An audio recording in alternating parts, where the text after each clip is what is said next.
They say no one remembers who built the chapel. No blueprints, no records. Just stone that appeared one winter in the hills above Vardov. Smooth, seamless, and silent. No windows, no doors, no sound inside. The bell wasn't always there either. Arrived after the first disappearance. A hunter gone in the snow. Then a child. Then a priest. Always 13 years apart. Always just before the bell tolled once. They buried the truth beneath silence. Walled it in. Forgot it. But you can't bury sound, and you can't forget what listens. Part 1. The road to Vardov. I should have turned back the moment the forest swallowed the signal. One moment, my phone buzzed with another passive-aggressive email from the department chair. The next, just blank bars and a creeping silence. That pressed into the car like fog. There's a stretch of highway that leads into the Carpathians. Sharp turns, shadowed trees. But this wasn't that. The road to Vardov didn't feel mapped. It curled like a spine, looping too smoothly, between moss-draped pines as if it had always existed outside of intention. My GPS froze 5 miles back, then rebooted into static, the screen flickering like it was afraid to show me where I was going. And then the quiet set in. It wasn't the normal hush of remote wilderness. It was emptier. No birdsong, no wind, no rustle. Just the hum of the engine and the distant sensation that I was being listened to. I'm not one to buy into superstition. I study folklore because I don't believe it, because I find comfort in patterns, in peeling back the centuries of fear and myth to reveal the mundane truths underneath. But Vardov didn't fit any pattern I knew. I passed a wooden sign cracked down the middle, the letters barely legible beneath decades of lichen. Vardov Est? The date was scratched out, replaced by a smear of something dark and flaked. A man stood near the sign. Or maybe not a man. Just a shape in a coat, face hidden, unmoving as I drove past. I slowed to look back. He was gone. The village came into view slowly like it didn't want to be seen. Low stone buildings, sunken rooftops, chimneys coughing thin threads of smoke. Everything looked old, not preserved, unaged, as if time hadn't touched it in 100 years. The sky didn't change either, a constant pewter gray, like the sun had forgotten to rise all the way. I parked outside what I assumed was the inn. It was marked by a rusted iron sign, the cold hearth. The paint peeled like shedding skin. I stepped out of the car, boots crunching, on gravel, and the air hit me, wet, still, metallic. The first thing I noticed was the chapel. It stood across a frost-bitten field. A squat, heavy stone structure wrapped in creeping vines. There were no windows, no doors, just 4 moss-covered walls and a steeple that should have housed a bell, but didn't. It looked more like a tomb than a church. I crossed the threshold, into the inn. Inside, it smelled like damp wood and forgotten things. A fire smoldered low in the hearth, offering no warmth. A woman stood behind the counter, tall, thin, wrapped in layers of black wool. "Mariska?" I asked. She nodded. I introduced myself, told her I was here on research, a folklorist, interested in the stories of the 13th bell. Her face didn't change, but her eyes narrowed, just slightly. "There are no stories here," she said. She handed me a rusted key before I could respond. My room was on the 2nd floor. The stairs creaked under my weight, and the hallway was too long, as if the house had grown while no one was looking. My room was sparse, 1 bed, 1 mirror, 1 window overlooking the chapel. That night I couldn't sleep. The air pressed against the glass. My dreams were thick with fog and whispers. Names I didn't recognize, faces blurred. Something scratched faintly at the edge of the room, but when I sat up there was nothing there. Only the feeling of being watched by something just beneath the surface of waking. Then I heard it. 1 toll, deep, low, and impossibly close. It wasn't metallic. It sounded older than iron, like stone echoing through bone. I threw on my coat and stepped into the hallway. Cold. Still. The building seemed to breathe, wood groaning softly as I crept toward the window. Outside, the chapel stood unmoved. But above it, light, faint, flickering, as if from within. But there was no door. I pressed my hand to the glass. Another toll didn't come, but the sound, its memory, reverberated in my chest, vibrating down my spine. It wasn't just something I heard. It was something I felt. In the morning, I found Mariska preparing tea in the kitchen. I asked her what I'd heard. She didn't meet my gaze. Her hands moved slowly, deliberately, over the ceramic pot. Then she looked at me. For the first time, really looked. "If you heard it," she said, voice low and steady, "you should not be here."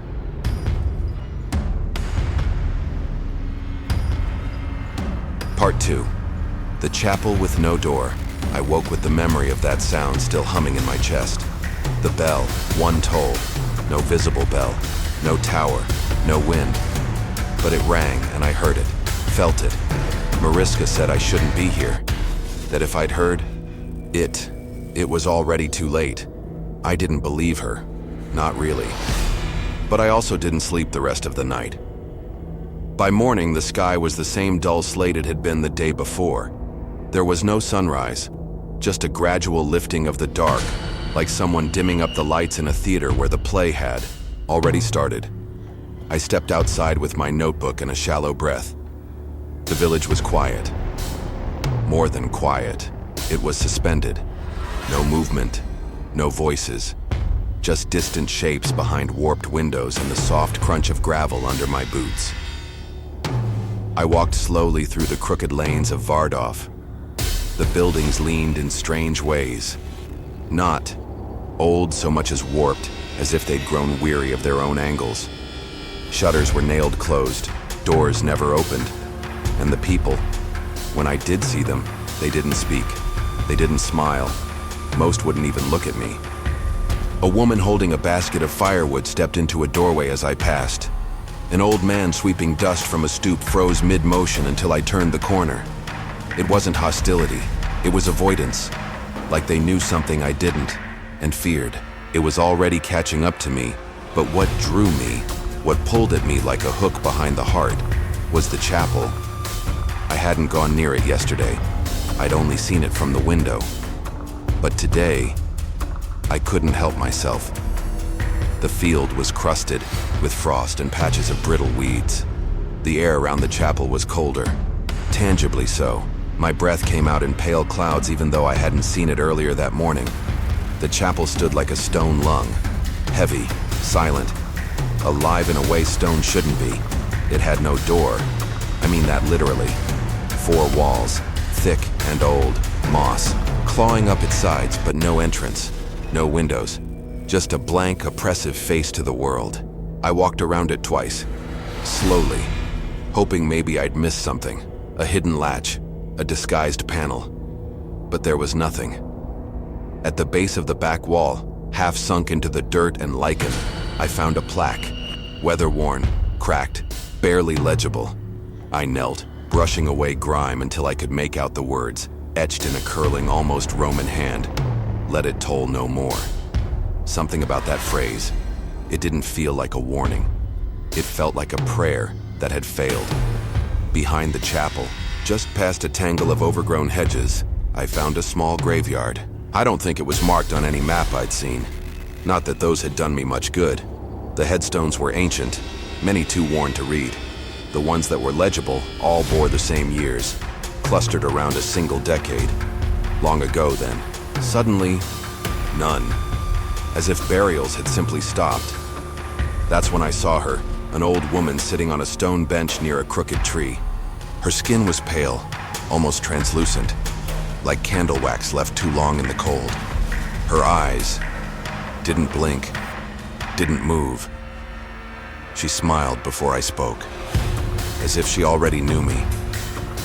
"You walked through its breath," she said. "Now it sees you." I asked who she was. She didn't answer. Instead, she reached out, touched my wrist, and whispered, "You are the second echo."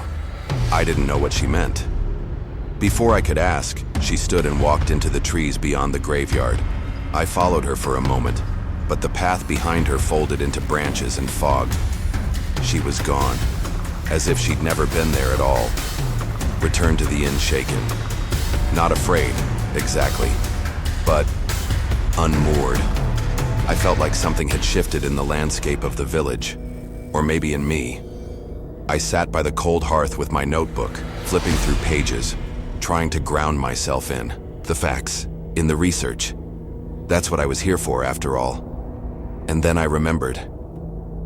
Years ago, when I was a graduate student, I'd come across an obscure paper, half-finished, unpublished, written by a man named Professor Darius Kovac, a folklorist, who claimed to have tracked down a phantom bell in a Carpathian village with no name. He disappeared shortly after submitting his preliminary findings. At the time, I'd written it off as academic melodrama, but now, I wasn't so sure. I dug through my notes, my records, and there it was, his name, scratched in the margin beside a clipped newspaper article. A single line beneath it. 1 toll marks the chosen. 13 ends the silence. I didn't remember writing that. The light outside dimmed. Early evening maybe, but the sun had never really risen. And then, the sound. That same low ancient toll. Not from any direction, but all around. In the bones of the inn. In the floor beneath my feet. In the mirror across the room, which seemed for just a moment to hold a shape that wasn't mine. 2 tolls now. I counted them. Once the night before, and now again. 2. Something was beginning. Something was watching. And somehow, deep down, I think it had been waiting for me.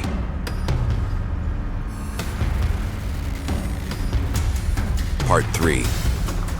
He who listens, it didn't feel like a dream. The second toll still echoed in me, not just in memory, but physically. It was as though something had been tuned, subtly, irreversibly. The world hadn't changed, but I had. I woke, before dawn, unsure if I'd ever truly slept. The village outside my window was soaked in gray. Vardov didn't have real mornings, just a shifting palette of shadows.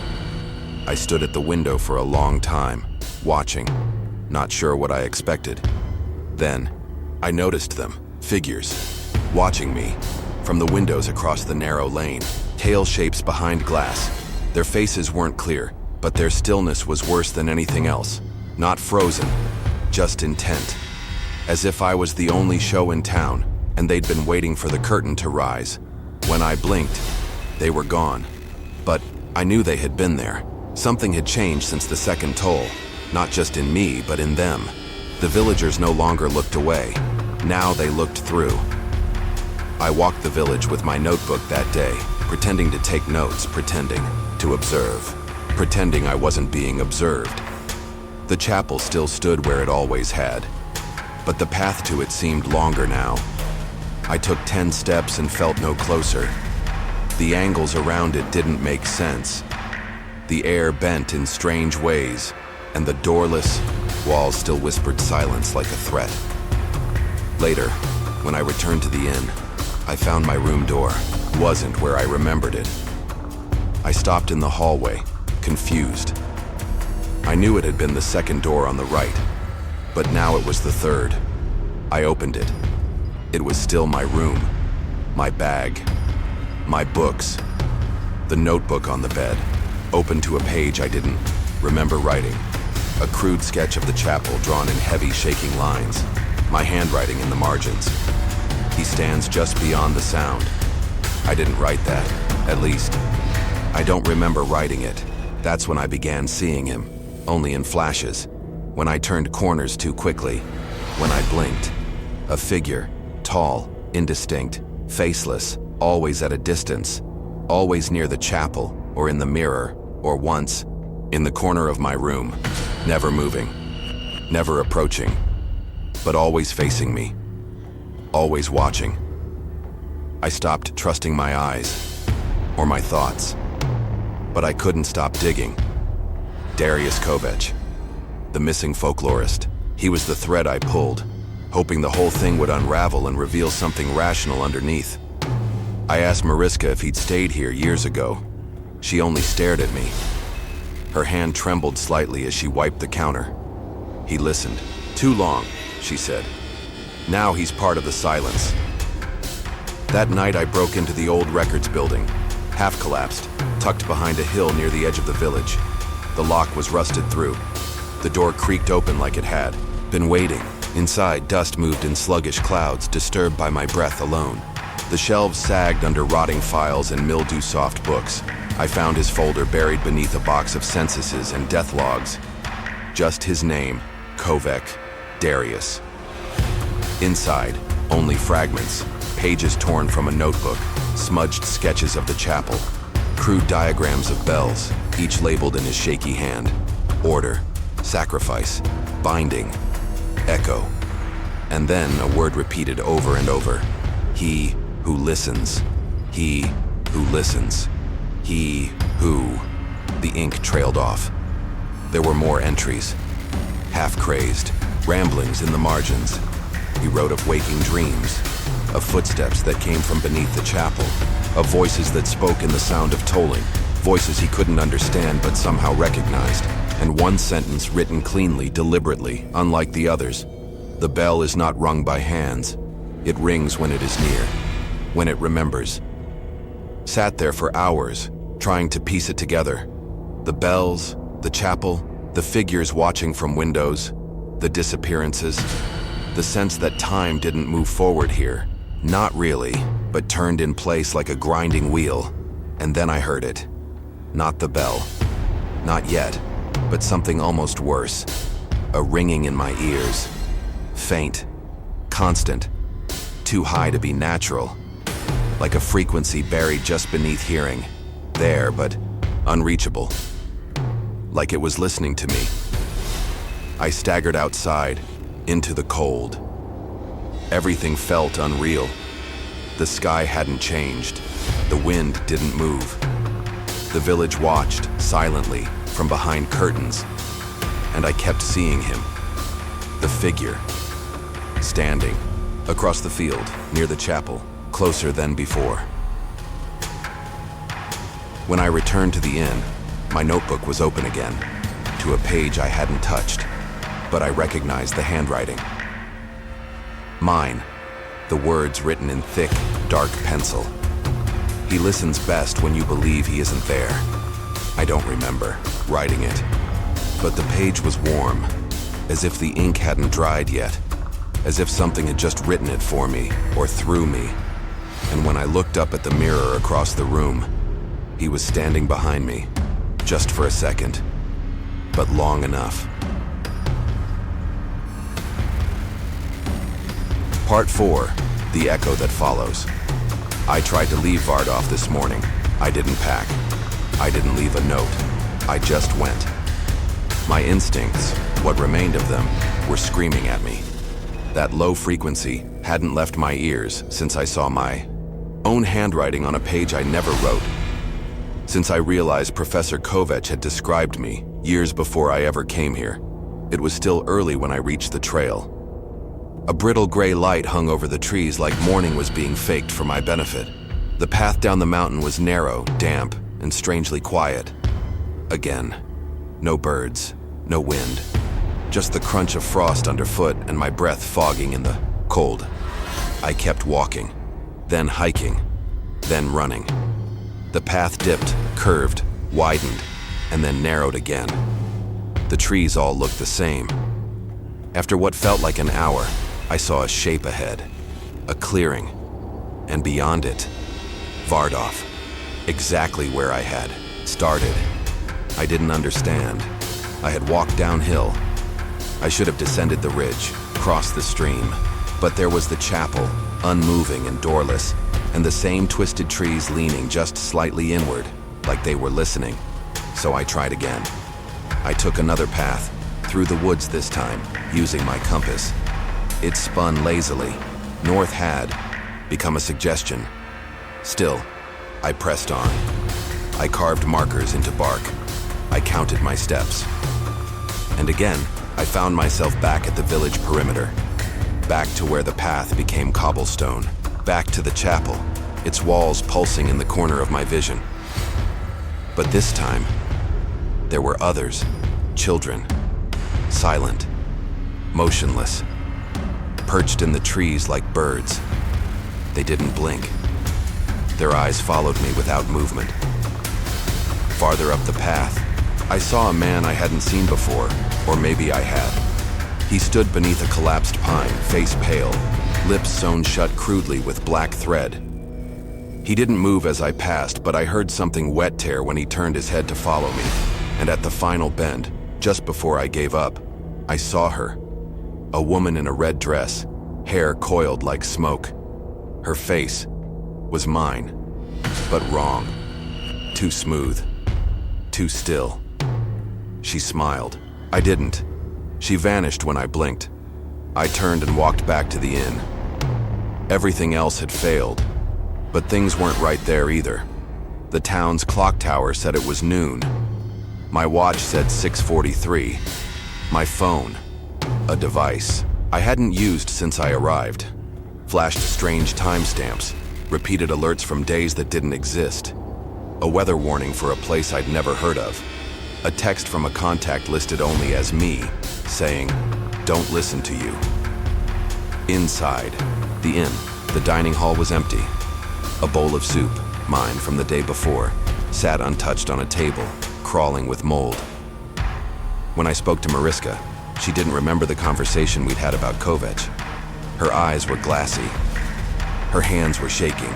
She asked if I was feeling all right. She asked if I was enjoying my first night in Vardov. I went to my room, locked the door, checked the window, sat down with my notebook, and waited for things to make sense. They didn't. Around midnight, I started hearing things in the walls, soft things, scraping, shuffling, a thump, then another. Then footsteps, slow, measured, careful, moving just beneath the wallpaper. Not rats, not plumbing. Footsteps. I pressed my ear to the wall and heard whispering, not in some foreign tongue. It was my voice, repeating lines I'd written in my journal, word for word, same cadence, same tone, as if someone had recorded me without my knowledge. But there was one difference. The whispers finished my sentences, lines I'd never written, phrases I'd never spoken. And just as I backed away from the wall, the bell tolled, a third time. Low, trembling, slow. It didn't come from outside. It came from everywhere. Inside the walls. Inside me. I dropped to the floor and curled in on myself, pressing my palms against my ears. But the sound was beneath, hearing. It was inside the bones. A third toll, and then silence, except for the steady pacing in the hallway just outside my door. I didn't sleep.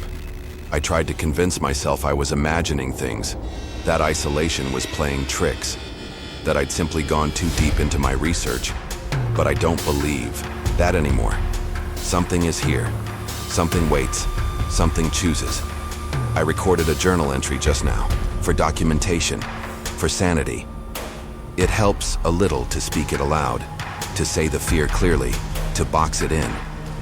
But when I played it back, there was an extra voice, a whisper layered over mine, low and cold and familiar, saying words I never spoke. 4. Now, you're almost ready. I didn't say that, but I think it's right, because I hear the bell again now, and I think it's getting closer.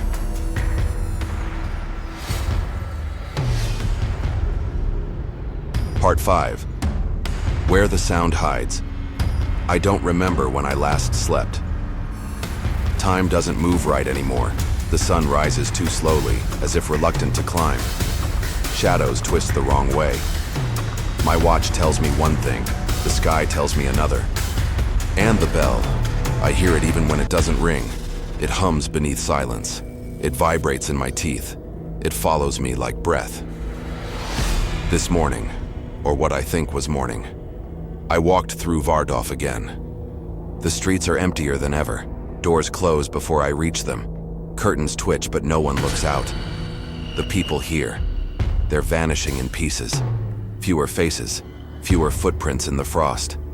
I pass the chapel, that stone monolith without an entrance. I can't explain it, but the air around it bends somehow, like heat haze in the dead of winter. I stared at its surface until my head throbbed. It didn't want me there, but I circled it anyway. And behind the chapel, half hidden beneath tangled roots and warped gravestones, I found it, an old stone hatch. It was covered in vines, cracked, with age and nearly invisible from the path. A crypt, a root cellar, I don't know. It took everything in me to pry it open. Inside was darkness so thick it felt alive. The air had the weight of breath held too long, cold and dense and listening. I climbed down, my flashlight flickered. The batteries were full, but the light didn't seem to want to stay on. Still, I pressed forward. Stone walls, slick with moisture. A narrow corridor branching into a chamber. And in that chamber, artifacts. Dozens of rusted bells, strewn like bones. Clay flutes with no holes. Effigies, carved from black wood. Featureless figures with smooth faces, no mouths, no ears. Just long, tapering heads that curved as if straining to hear. The walls were covered in carvings, crude, ancient. A spiral etched over and over again, radiating outward from a single tall figure, featureless like the others, but larger. At the base of the spiral, someone had scrawled 2 words. The listener in the corner, I found scrolls, scraps of paper, brittle and water damaged. I read what I could. They weren't hymns. They were warnings. One repeated phrase stuck with me. The bell is not the call, it is the chain. Another. He hears the 13th. I sat there for I don't know how long, heart hammering, ears ringing. The pieces began to come together, horrible and clear. The bell wasn't summoning something, it was containing it. Each toll, a crack in the seal. The villagers weren't a cult. They weren't worshiping anything, they were jailers. Custodians of something that listens from beneath. That's why the chapel has no door. It isn't for entering, it's for keeping something inside. And now, the seal is weakening. I stumbled back to the inn, dizzy, my ears buzzed, like I'd spent hours underwater. I needed to talk to Mariska, to someone. But when I found her, she was sitting in the lobby, unmoving, eyes glassy, lips moving, whispering, counting. 5, 6, 7. Her hands trembled. In her lap, she didn't even seem to see me. 8, 9. I grabbed her shoulders, shook her gently. Mariska, please, what is happening? She blinked slowly, looked through me, then whispered one more number, 10, and started over. I left her there. I should have stayed. I should have done something, but I was scared. Not for her, for me. The tolls are growing louder, more frequent. My hearing is warping. I can't tell what's sound anymore and what's just pressure. I tried to rest, but I woke to blood, a slow, hot trickle from my right ear. No pain, just the liquid warmth and the taste of metal in the back of my throat. And then it came, the bell, 5th toll. It rattled the window panes. It bent the light. I clutched my head and screamed into the night. Stop! The word tore out of me, raw, animal, furious. And then, a pause. A stillness so deep I thought the world had ended. Until I heard it. My voice, echoing back. But not from the hills.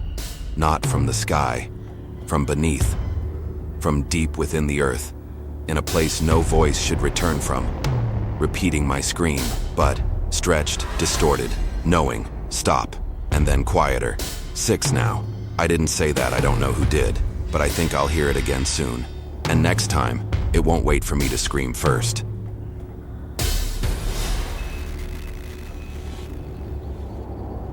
Part 6, The Throat of Stone. I woke somewhere I don't remember falling asleep. The ground beneath me was cold. Damp stone, slick with moss, cracked in places, etched with spirals I've come to dread. The walls curved slightly inward, as if the room were once round but had slumped with age. It might have been a shrine or a home. Whatever it was, it's abandoned now. And the markings were the same as those I saw beneath the chapel, the spiral, the faceless figure, the listener. I checked my watch. It was blinking, reset to zeros. My phone was dead. Again. My notebook was damp and several pages had been torn out. My flashlight still worked, barely. But when I clicked it on, the beam flickered across something scrawled above me on the stone ceiling. Words scratched in jagged, frantic lines. 6 now. Soon he speaks. I staggered outside, or at least I thought I did. The light was wrong. Dim, but not from the sun. The sky was a pale slate gray, heavy and unmoving, like a painted dome. Vardov felt suspended. The few villagers I passed no longer avoided me. They simply froze, mid-step, mid-motion, eyes blank, as if someone had pressed pause. One woman stood holding a jug that spilled endlessly from her hand, water flowing and pooling without any sound. When I tried to speak to her, she didn't blink, didn't breathe. I turned away, and that's when I saw it. The chapel. It had changed. The smooth, seamless front was no longer blank. A new opening had appeared, narrow, tall, too perfectly symmetrical to be carved by hand. The stone around the threshold looked freshly broken, almost melted. Beyond it, only darkness. But it wasn't empty. I could feel it. A pressure, low and constant, like a massive organ cord held beneath the earth. My teeth ached. My lungs resisted every breath. Still, I stepped inside. I didn't even think. My body moved before my mind caught up. The passage sloped downward almost immediately, walls tightening as if the chapel was swallowing me. My flashlight shook in my hand. The deeper I went, the more the air felt sentient, aware. It pressed, close to my skin like damp fabric. Far below, the corridor widened into a vast chamber, and it was alive with sound. Whispers echoed off the stone, not loud, but endless, impossible to trace. My own breath returned to me half a second late, warped and unfamiliar. The drip of water echoed like gunfire. Every step landed twice, as if something else walked with me. The walls moved subtly, like breathing, expanding, contracting. I whispered, "Hello?" My voice came back, but not as I'd said it. It was slower, distorted, hungry. That's when I found the remnants. A recorder, cracked, old, dusty. I pressed play, white noise. Then, faintly, no way back. He hears through the stone. Every sound, a door, then static. Scattered across the floor were torn pages, fragments of Kovech's notes, spiral sketches, descriptions of sound acting independently, of echoes arriving before the words themselves, of the 13th toll splitting the veil. Then I saw them. His glasses, twisted, cracked, left at the center of an enormous spiral etched into the floor. I stepped into it. Every sound died. I mean completely. No breath, no heartbeat, no footstep. I opened my mouth to scream just to prove I existed, and the chamber answered, not with a sound from somewhere else, but from directly behind my teeth. My voice, but not mine. "You are further than he ever was." I froze. He listens. It said, mimicking my cadence perfectly. "He knows your voice, he knows your breath." I whispered, "What are you?" And the answer came from everywhere at once. "You. He is you when you echo." Then silence again. I ran, back toward the passage, heart slamming against my ribs. But the corridor was gone. The stone had sealed. No door, no seam, just smooth, ancient stone humming faintly beneath my palms. I backed away, breath catching. And then, the bell. 7th toll. It wasn't a sound. It was a presence. The chamber trembled. Dust fell in sheets. My ears screamed with pressure. The spiral on the floor lit briefly with heatless light, and the stone beneath my feet shivered like wet skin. I fell, collapsed to my knees as the air changed, grew heavier, thicker, and something impossibly massive shifted in the dark. It didn't move toward me. The dark itself moved. I tried to stand, but the chamber was tilting. Or maybe my mind was. I heard it again, my voice, but singing now, softly, lullaby-like, from deep within the stone. 7, now. Only 6 more. Then the spiral began to pulse. I closed my eyes, and I begged for silence. But there's no silence here. Not anymore. Only him. Only the listener. And he's almost ready to speak.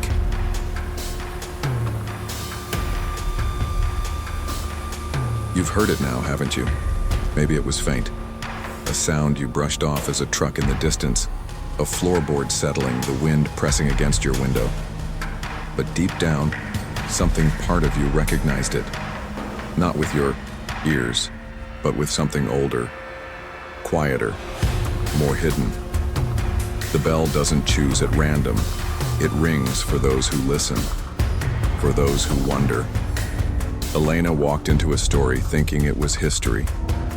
She thought she could study it, contain it, survive it. But the 13th bell isn't just heard, it's answered. And maybe, just maybe, if you lie awake tonight and everything falls quiet enough, you'll hear it too. One toll, then another, and another. And when it reaches 13, you'll know exactly where it's coming from, because by then, it'll be inside the walls.